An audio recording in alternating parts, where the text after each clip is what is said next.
Camila's life was one of luxury, but also loneliness. Her mother, Joyce, was a self-made woman who had built a business empire from scratch. Despite her wealth, Joyce's past was marked by hardship and rejection. Her parents had disowned her when she became pregnant with Camila, and her boyfriend had abandoned her. This made Joyce fiercely protective and devoted to her daughter. As a result, Joyce poured all her energy into her work and providing for Camila. She spared no expense in giving her daughter the best education, clothes, and opportunities. Camila grew up with every material thing she could want, but often felt the absence of her mother's presence. Despite this, Camila and Joyce shared a deep bond, and Camila was the driving force behind Joyce's hard work. Then, Peter entered their lives. Peter was a very handsome young man who has multiple business, or so he claims. He and Joyce met in a supermarket and they got talking and exchanged numbers. Soon they started going on dates. As Joyce and Peter's relationship blossomed,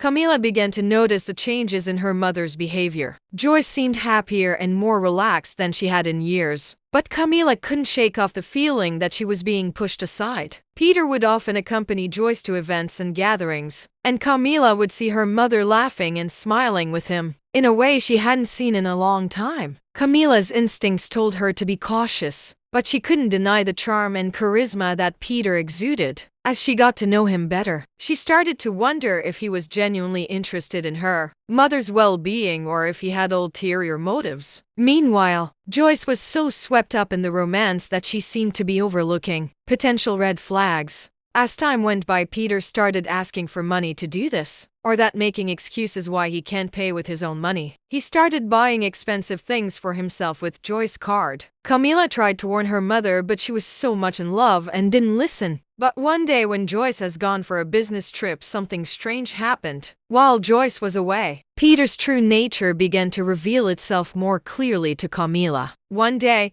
he asked her to help him with a business emergency and needed access to her mother's safe, where she kept important documents and jewelry. Camila, sensing something was off, refused to give him the combination. That was when his hatred for her started. That night, Peter waited for Camila to go to bed and he sneaked into her room and assaulted her. He then threatened to unalive her mother if she says a word to anybody. Camila cried in pain. She was scared and didn't know what to do. How could she tell her mother that they were living with the devil himself? She knew her mother won't believe her if she told her about the incident, because she was in love. Joyce spent 3 weeks on her trip and Peter continued to abuse Camila. When Joyce returned from her business trip, Camila tried to tell her what had happened, but Peter brushed her off.